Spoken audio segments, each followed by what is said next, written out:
Hello friends, welcome to lucky exam YouTube channel. आज का हमारा टॉपिक है सेंटेंस इम्प्रूवमेंट। ये सेंटेंस इम्प्रूवमेंट का पार्ट 3 है। इसके पहले हमने पार्ट 1 एंड 2 अपलोड किया था। आपने उसे नहीं देखा तो उसे भी ज़रूर देखें। इस वीडियो में जो भी क्वेश्चन है वो एसएससी सीजीएल 2016 में पूछे गए थे। तो चलिए शुरू करते हैं आज का टॉपिक, सेंटेंस इम्प्रूवमेंट। आज का हमारा पहला क्वेश्चन है, he didn't know how to solve the problem and I didn't either. उसे पता नहीं था कि कैसे इस समस्या को हल किया जाए और ना ही मुझे पता था। ये सेंटेंस यहीं पे स्टॉप हो रहा है। यहाँ हम सेंटेंस को रिपीट नहीं कर रहे हैं कि मुझे भी नहीं पता था कि कैसे इस समस्या का हल किया जाए। सेंटेंस के रिपीटेशन को रोकने के लिए यहाँ हम क्या यूज़ करें, या अंडरलाइन है आई डिडंट आइदर, इसकी जगह नाइदर डिड आई का यूज़ होगा। नाइदर का यूज़ क्यों होगा? क्योंकि ना तो उसे पता था ना मुझे, दोनों में से किसी को नहीं थे। इस सेंस में हमारा जो वर्ड होता है नाइदर, दोनों में से कोई नहीं। यहाँ हम डिड को यूज़ करेंगे क्योंकि ये सेंटेंस सिंपल पास्ट टेंस में यहाँ हम डिड यूज़ कर रहे हैं, तो यहाँ भी हम डिड यूज़ करेंगे। देन हमारा सब्जेक्ट आएगा, ये इन्वर्सन है, पहले वर्ब यूज़ हो रहा है, देन हमारा सब्जेक्ट आ रहा है। आई हमारा सब्जेक्ट है जो वर्ब के बाद आ रहा है। तो सेंटेंस को छोटा करने के लिए, रिमार्क्स, शॉर्ट रिमार्क्स के लिए हम इन्वर्सन का यूज़ करते हैं। तो यहाँ हम पहले वर्ब को यूज़ करेंगे डिड, देन हमारा सब्जेक्ट आई यूज़ होगा। नाइदर डिड आई मीन्स मुझे भी नहीं पता था कि इस समस्या का समाधान कैसे किया जाए। नाइदर डू आई का यूज़ क्यों नहीं होगा? क्योंकि यहाँ डू यूज़ हो रहा है पास्ट टेंस में, तो यहाँ हम डू नहीं डिड को यूज़ करेंगे। ये भी आंसर नहीं होगा हमारा। नाइदर डिड आई, ये सेकेंड ऑप्शन, ऑप्शन नंबर 2 जो वो हमारा करेक्ट आंसर होगा। थर्ड ऑप्शन में आइदर का यूज़ हुआ है, सेंटेंस निगेटिव है, मैं भी नहीं जानता था वो भी नहीं जानता, तो आइदर नहीं नाइदर का यूज़ होगा, तो थर्ड ऑप्शन भी हमारा नहीं होगा। करेक्ट आंसर होगा सेकेंड ऑप्शन, नाइदर डिड आई।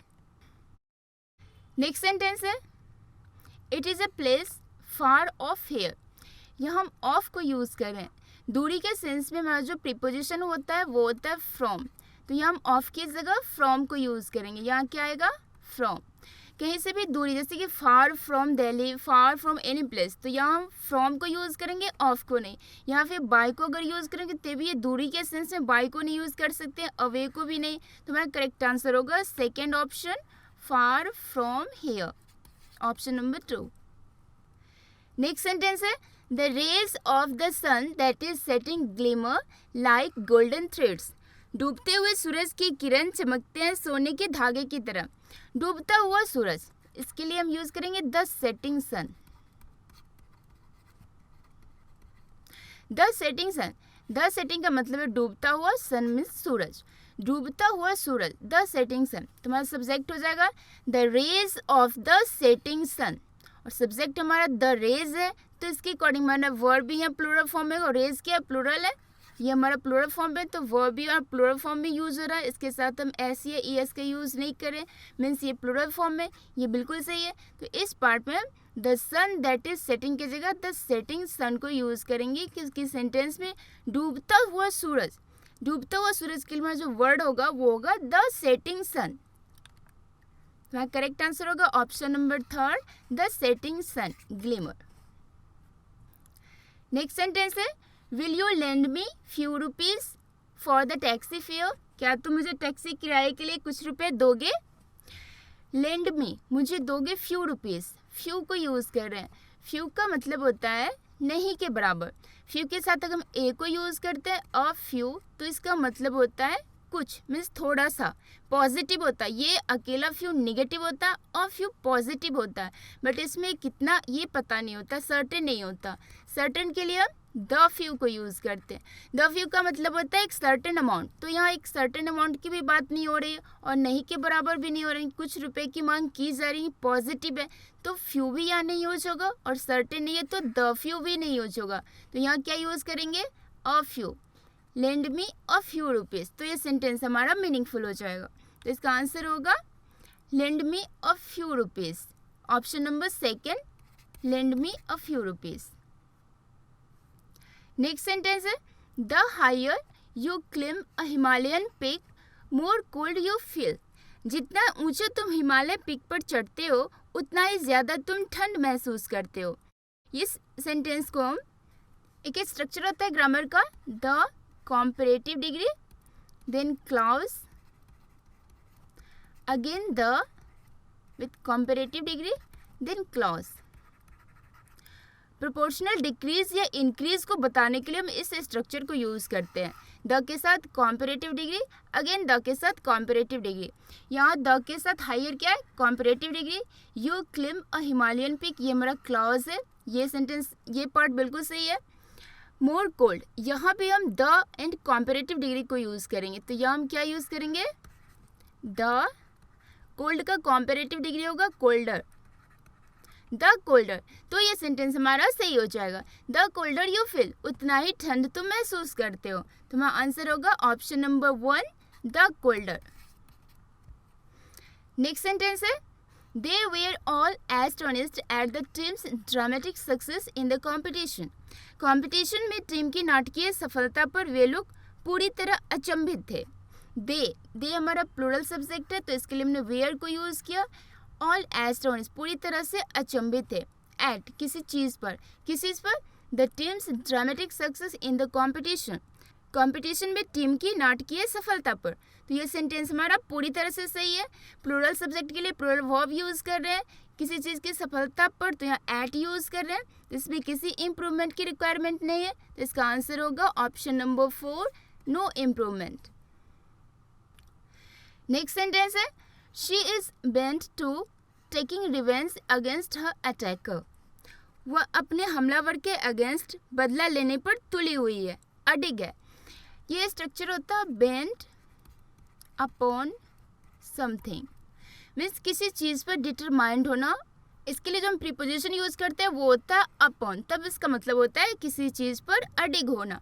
और ये हम अडिग होने के सेंस में यूज़ करें तो ये हम बेंट के साथ टू को नहीं, क्या यूज़ करेंगे यहाँ पर, upon. She is bent upon, तो इसका मतलब होगा कि वह बदला लेने के लिए अडिग है। तो हमारा करेक्ट आंसर होगा bent upon, option number 1। Next sentence है, he is a fast bowler of repute but his yesterday's performance was not up to the mark. वह प्रतिष्ठित तेज गेंदबाज है लेकिन उसके कल का प्रदर्शन उस स्तर का नहीं था। ही is a fast bowler of repute, प्रतिष्ठित तेज गेंदबाज है, बट लेकिन हिज यस्टरडेज परफॉर्मेंस, उसके कल का प्रदर्शन, एपोस्ट्रोफी एस यूज करें मीन्स का, कल का प्रदर्शन, was not up to the mark, उस स्तर का नहीं था। तो ये सेंटेंस हमारा बिल्कुल सही है। कल का प्रदर्शन के लिए यस्टरडेज परफॉर्मेंस यूज करें, बिल्कुल सही है। परफॉर्मेंस फॉर यस्टरडे भी नहीं होगा क्योंकि कल के लिए प्रदर्शन नहीं, कल का प्रदर्शन होता, तो ये आंसर नहीं होगा हमारा। यस्टरडे परफॉर्मेंस नहीं होगा क्योंकि एपोस्ट्रोफी एस को यहाँ मिस कर रहे हैं, ये आंसर नहीं होगा हमारा। परफॉर्मेंसेस फ्रॉम यस्टरडे, या हमने परफॉर्मेंस के साथ एस को यूज़ किया, तो ये भी हमारा आंसर नहीं होगा। तो ये सेंटेंस हमारा करेक्ट है, इसका आंसर होगा no improvement, option number 4। Next sentence है, owing to his respiratory problems the doctor has told him to refrain from smoking। उसके सांस संबंधी प्रॉब्लम के कारण डॉक्टर ने उसे कहा है स्मोकिंग से दूर रहने के लिए। owing to, के कारण, his respiratory problems, सांस संबंधी प्रॉब्लम्स के कारण, the doctor has told him to refrain from smoking। refrain के साथ from यूज़ कर रहे हैं, ये अंडरलाइन वर्ड हमारा किसी चीज़ से दूर रहने के सेंस में हम refrain के साथ फ्रॉम को यूज़ करते हैं। रिफ्रेन फ्रॉम समथिंग, किसी चीज़ से दूर रहना। तो यहाँ पे स्मोकिंग से दूर रहने की बात की जा रही थी, हमने फ्रॉम को यूज़ किया जो बिल्कुल सही है। तो ये सेंटेंस हमारा करेक्ट है, इसमें इम्प्रूवमेंट की ज़रूरत नहीं है, तो हमारा आंसर होगा option number 4, no improvement. Next sentence है, he is suffering from fever for a week. वह एक सप्ताह से बुखार से पीड़ित रही है। कोई एक्शन अगर बीते हुए समय में शुरू हुआ और वर्तमान में भी जारी है तो इसे बताने के लिए हम प्रेजेंट परफेक्ट कॉन्टिन्यूस टेंस को यूज़ करते हैं। यहाँ हम प्रेजेंट कॉन्टिन्यूस टेंस को यूज़ करें, इज सफरिंग, या हम इसके जगह has, present perfect continuous tense में बीन को यूज़ करते हैं, यहाँ हम बीन को यूज़ करेंगे। और verb plus ING, suffer plus ING, तो सफरिंग ऑलरेडी यूज हो, ये बिल्कुल सही है। इसके जगह हम हैज़ बीन यूज़ करेंगे। हैज़ क्यों यूज़ करेंगे, क्योंकि सब्जेक्ट हमारा ही है और ये सिंगुलर फॉर्म में है, तो सिंगुलर सब्जेक्ट के लिए हम हैज़ यूज़ करते हैं, प्लूरल सब्जेक्ट के लिए हैव यूज़ करते हैं। यहाँ हम हैज़ यूज़ करेंगे, हैज़ बीन सफरिंग, तो ये सेंटेंस हमारा सही हो जाएगा, ये होगा हमारा correct answer, has been suffering, option number 3। ही has been suffering from fever for a week. आगे हमने फॉर अ वीक भी यूज़ किया क्योंकि इस टेंस में फॉर या सिंस के साथ टाइम यूज़ करते हैं। यहाँ पीरियड है क्योंकि ए वीक सर्टेन ही कौन सा सप्ताह अनसर्टेन है, तो इसके लिए हमने फॉर को यूज़ किया जो बिल्कुल सही है। तो हमारा करेक्ट आंसर है third option, has been suffering. Next sentence है this material is not much enough for me. यह मटेरियल मेरे लिए बहुत ज़्यादा नहीं है। दिस मटेरियल इज अंडरलाइन है नॉट मच एनफ। यह हम दो एडवर्ब को एक साथ यूज़ करें, मच एंड एनफ, और दोनों का मतलब सेम है। मच का मतलब ज़्यादा और एनफ का मतलब भी होता है ज़्यादा। दोनों सेम मीनिंग का एडवर्ब एक साथ यूज़ करें, जिसकी ज़रूरत ही नहीं। यहाँ मच को रिमूव करेंगे, एनफ यहाँ सफिशिएंट है।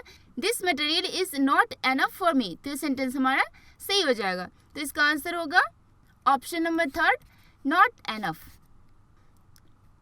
नेक्स्ट सेंटेंस है this is a change of my usual work. यह मेरे सामान्य कार्य से परिवर्तन है। अंडरलाइन है of my usual work, of my usual, यहाँ हम प्रीपोजिशन ऑफ को यूज़ करें। चेंज ऑफ, चेंज ऑफ का मतलब होता है में परिवर्तन, किसी चीज़ में परिवर्तन। जैसे कि हम बोले ए चेंज ऑफ हार्ट, हृदय में परिवर्तन। तो यहाँ क्या ये सामान्य कार्य से परिवर्तन की बात हो रही है, और से के सेंस में हमारा जो प्रीपोजिशन होता है वो होता है फ्रॉम। यहाँ हम ऑफ की जगह फ्रॉम को यूज़ करेंगे। यहाँ आएगा from, change from my usual work, तो ये सेंटेंस हमारा सही हो जाएगा। तो इसका आंसर होगा option number one, change from usual work. यहाँ अगर हम फॉर को यूज़ करेंगे तो इसका मतलब होगा कि ये मेरे सामान्य कार्य के लिए परिवर्तन है, बट यहाँ बोला जा रहा है कि सामान्य कार्य से परिवर्तन है, तो इसका परफेक्ट प्रीपोजिशन होगा फ्रॉम, और ये होगा हमारा correct answer option number one. Next sentence है Maharana Pratap killed many enemy soldiers through his sword. Underline है through his sword. Maharana Pratap ने अपने तलवार से कई दुश्मन सेनाओं को मारा। ये फ्रेज होता है किल somebody with something। यहाँ हम प्रीपोजिशन विद को यूज़ करते हैं, किसी साधन से, किसी हथियार से किसी को मारना। इसके लिए जो हमारा प्रीपोजिशन यूज होता है वो होता है विद, और यहाँ क्या यूज़ हो रहा है थ्रू। यहाँ जो यूज़ करें थ्रू, इसकी जगह हम विद को यूज़ करेंगे, यहाँ आएगा विद, तो ये सेंटेंस हमारा मीनिंगफुल होगा। यहाँ हम बाय या अक्रॉस का यूज़ नहीं करेंगे क्योंकि ये फ्रेज होता है किल समबडी विद समथिंग, तो हमारा सही प्रीपोजिशन होगा विद। यहाँ हम थ्रू की जगह विद को यूज़ करेंगे, तो इसका करेक्ट आंसर होगा option number two, with his sword. Next sentence है everyone hoped of good weather on the day of wedding. प्रत्येक ने वेडिंग के दिन अच्छे मौसम की उम्मीद की। ये फ्रेज होता है होप फॉर समथिंग, किसी चीज़ के लिए उम्मीद करना, जैसे कि होप फॉर सक्सेस, सफलता के लिए उम्मीद करना, hope for a job, job के लिए उम्मीद करना। तो किसी चीज़ के लिए उम्मीद करने के सेंस में हमारा प्रीपोजिशन फॉर यूज़ होता है। होप गुड, यहाँ हम ऑफ की जगह फॉर को यूज़ करेंगे, यहाँ आएगा for. Everyone hoped for good weather. यहाँ हम एट या अबाउट का यूज़ भी नहीं कर सकते क्योंकि फ्रेज होता है होप फॉर समथिंग, तो यहाँ करेक्ट प्रीपोजिशन होगा फॉर, और हमारा आंसर होगा option number one, for. Next sentence है he asked the child to go and play with some others children. उसने बच्चा से कहा जाओ और खेलो कुछ अन्य बच्चों के साथ। यहाँ अंडरलाइन है सम अदर्स। ये सेंटेंस हमारा सिंपल पास्ट टेंस में है। यहाँ हम सम अदर्स चिल्ड्रन यूज़ करें। अदर के साथ यूजुअली नॉन का प्रयोग होता है, और अदर में जब एस लग जाता है अदर्स, तो इसके साथ नॉन की ज़रूरत नहीं होती है। जैसे कि some like coffee, others prefer tea. और एक सेंटेंस है सम लाइक कॉफ़ी